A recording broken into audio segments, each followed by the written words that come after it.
మన ఆంధ్రప్రదేశ్ రాష్ట్రానికి ఉపముగా ఉన్నటువంటి అంటే ఉపము అంటే ఉపమా కాదండి ఉప ముఖ్యమంత్రిగా ఉన్నటువంటి తెలంగాణలో కోడి చెరువును కబ్జా చేసినటువంటి గజనీ కోడి కళ్యాణ్ గారు నిన్న ఢిల్లీ పోయారు. పోయి అక్కడ ఏం చెప్తాడు, ముందు దేశం తర్వాత రాష్ట్రం అంటాడు. అంటే ఏంటి, ముందు తెలుగుదేశం దాని తర్వాతే మిగిలిన రాష్ట్రం పరిస్థితి అంటావా? అదే కదా దానికి అర్థం.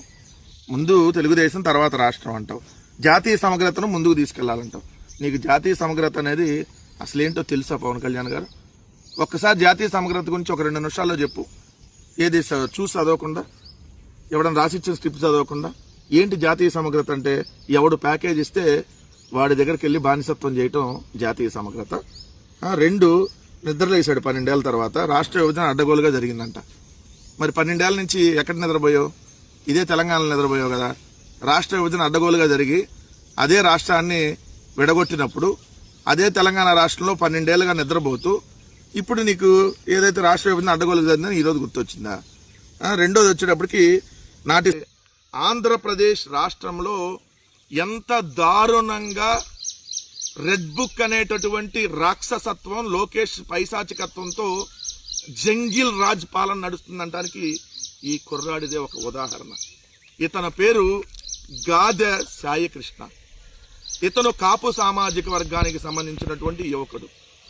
ఈ రోజు మనం మాట్లాడుతున్నది జూన్ 16వ తారీఖున మనం ఇప్పుడు ఈ వీడియో చేస్తున్నది. ఇతన్ని పోలీసులు మే 9, 10 తారీఖులు సబ్జెక్ట్ టు ద కరెక్షన్, ఆ 2 రోజుల్లో ఒక రోజు ఆయన్ని పోలీసులు మార్కాపురం నుంచి విజయవాడలోని కృష్ణలంక పోలీస్ స్టేషన్కి తీసుకొని వచ్చారు. ఇక్కడ దాదాపుగా 37 రోజులు అవుతుంది.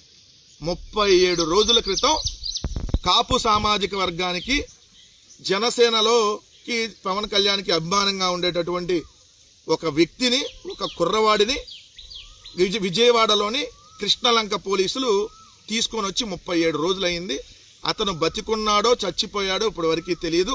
అతన్ని లాకప్ డెత్ లో చంపేసి అతన్ని శవాన్ని కూడా ఏదైతే తగలబెట్టేసి బూడిద కూడా లేకుండా చేశారనేది ప్రస్తుతం వినపడుతున్నటువంటి మాట.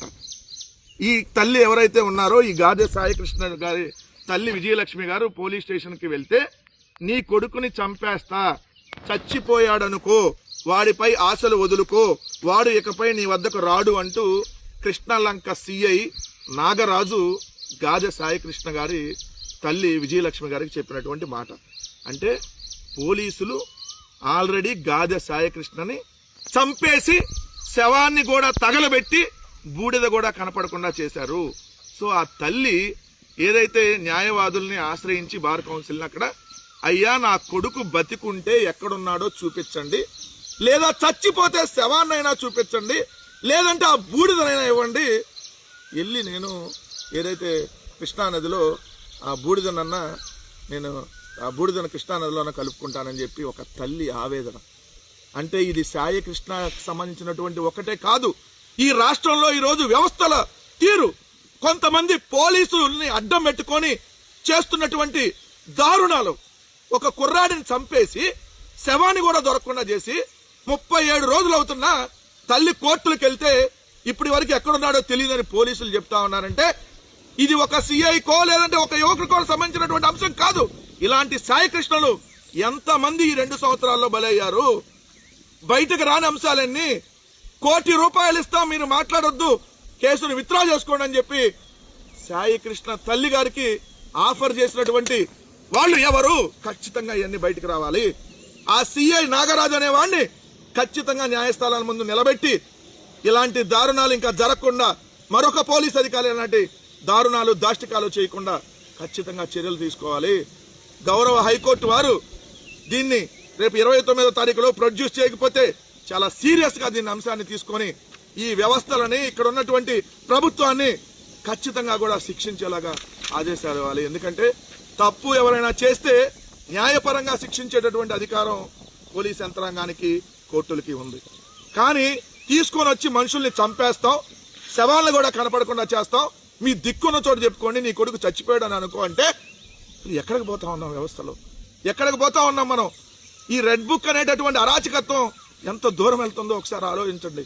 ఈ రోజు సాయికృష్ణకి జరిగిందే రేపొద్దున నీకు నీకు నీకు నీకు జరగదన్నటువంటి గ్యారంటీ ఏమన్నా ఉందా?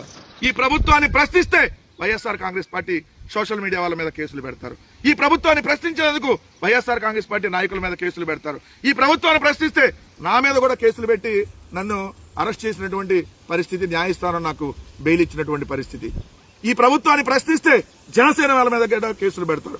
ఈ ప్రభుత్వాన్ని ప్రశ్నిస్తే తెలుగుదేశం వాళ్ళ ఇళ్లకెళ్లి కూడా తెలుగుదేశం వాళ్ళే దాడులు చేస్తున్నటువంటి పరిస్థితి నిన్న దెందులూరులో మనం చూసాం. అంటే అసలు ఆంధ్రప్రదేశ్లో ఎంత దారుణమైనటువంటి పరిస్థితులు ఉన్నాయంటానికి ఈ సాయి కృష్ణతో పాటు అనేక సంఘటనల ఉదాహరణ. 10 రోజులైంది తునిలో అమ్మాయి ఎవరైతే చిన్నపిల్ల తప్పిపోయి ఏమైందో ఇప్పటి వరకు తెలియదు. 10 రోజులైనా కనిపెట్టలేనటువంటి దారుణమైనటువంటి స్థితిలో వ్యవస్థలు ఉన్నాయి. ఇంకోటి చూస్తే 23 నెలల క్రితం నంద్యాల జిల్లా మచ్చుమరిలో అమ్మాయిని అత్యాచారం చేసి హత్య చేస్తే 9 ఏళ్ల బాలికని ఇప్పటి వరకు శవం దొరకల.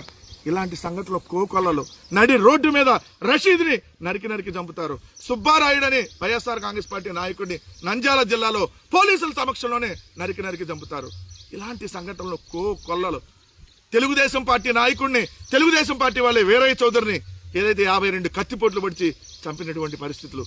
ఇలా చెప్పుకుంటా పోతే ప్రతిరోజు ఈ రాష్ట్రంలో జరుగుతున్నటువంటి దాష్టికాలు, దీనికి అంతు పొద్దు లేకుండా ఇష్టం వచ్చినట్టుగా ఏదైతే మద్దతు తెలుపుతున్నటువంటి పత్రికలు, ఖచ్చితంగా ఇది ఇలా ముందుకు పోతే ఆంధ్రప్రదేశ్ రాష్ట్రం వల్లకాడయ్యేటటువంటి పరిస్థితి ఉంది.